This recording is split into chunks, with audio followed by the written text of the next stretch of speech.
responsibility? Oh, it's definitely tough not having Frank out there anymore. You know, that extra voice, that leader, the guy that's so dependable. It's tough, but you know, we're doing our best, and he laid a great foundation with the guys already. We're comfortable where we're at, and we just got to move forward. Yeah, but I think you're the only guy that started at the same spot all season on the line, left guard. Everybody else had different guys, and obviously losing Frank, you got to shuffle around again. How tough has that been, the shuffling? You know, it's tough to get comfortable as an offensive line. You'd rather want your 5 stars to be the same throughout the whole year, but we've been battling with some injuries and different factors throughout the season. But you know, it's just the next man up mentality, and you just got to do the best you can. What has Frank meant to you personally? Personally, he's an amazing friend and mentor. You know, he's a great guy. He uplifts everyone's mood. He's great with the coaches. He communicates well with everybody. Like, there's not enough good things to say about Frank, and I think it's already been said before multiple times. But he's an amazing friend, and I'm extremely sad to see this end for him. But you know, he's going to the next level now, and he can focus on that. And I wish him a speedy recovery. What have you taken away from him that you try to use now that you've kind of had to step up?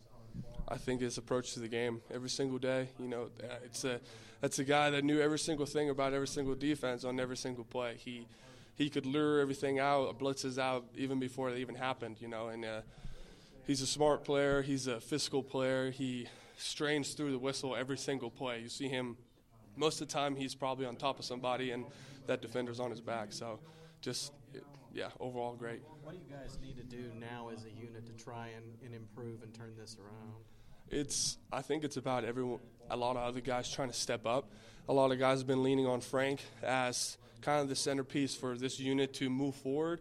And I think this kind of allows some guys to step up and have to have a voice, because Frank was one of the only strong voices in the room.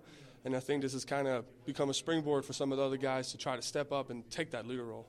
Both offensive captains now are out. How hard is that on this offense?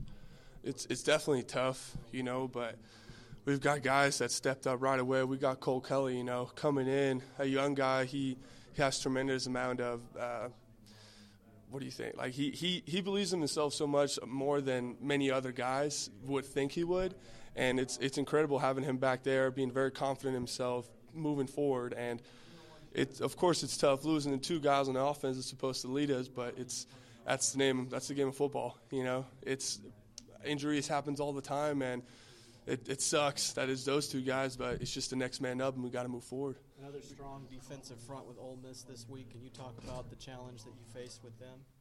Well, you know, they're quick, they're physical, they do a lot of movement on the line, they do a lot of blitzing, and you know, I feel like it's always a strong defensive front every time you go against an SEC team. You know, I don't think a single SEC team we've met so far have a weak defensive front. They're all big, strong, physical guys, and you just got to prepare every single week like it's a freaking Super Bowl. Are you guys getting a little better in practice about getting used to the up-tempo and, you know, trying to minimize the pre-snap penalties? Yeah, we're working all the different types of phases that we can do on the field, up-tempo, huddling, and all that, the other phases that's in there. And I think we've started to get a really good grasp of it. Speaking of next man up, how's it been with Zach Rogers? He played the Alabama game, kind of a blessing, I guess, now in disguise. But how's he looked in practice, and just how did he look that game? You know, Zach is extremely smart. You know, he's a guy that he doesn't want to go out in the field not knowing what he's doing, and he's almost he's just as smart as Frank, maybe even smarter. You know, he's a guy that knows the playbook inside and out and wants to know every single thing like Frank does before the play. So we're extremely lucky to have a guy that's going to be able to back up Frank now and get in that starting role. Your position's been taking a lot of flack from fans. How do you guys handle that? You know, we just believe in ourselves and listen to each other. We don't want to try to listen to the outside world. We try to focus on how we can improve in the room and how we can improve as friends outside and create that bond that the offensive line has. You know, it's tough from the outside world, but all you got to do is just stay together and you know, believe in each other.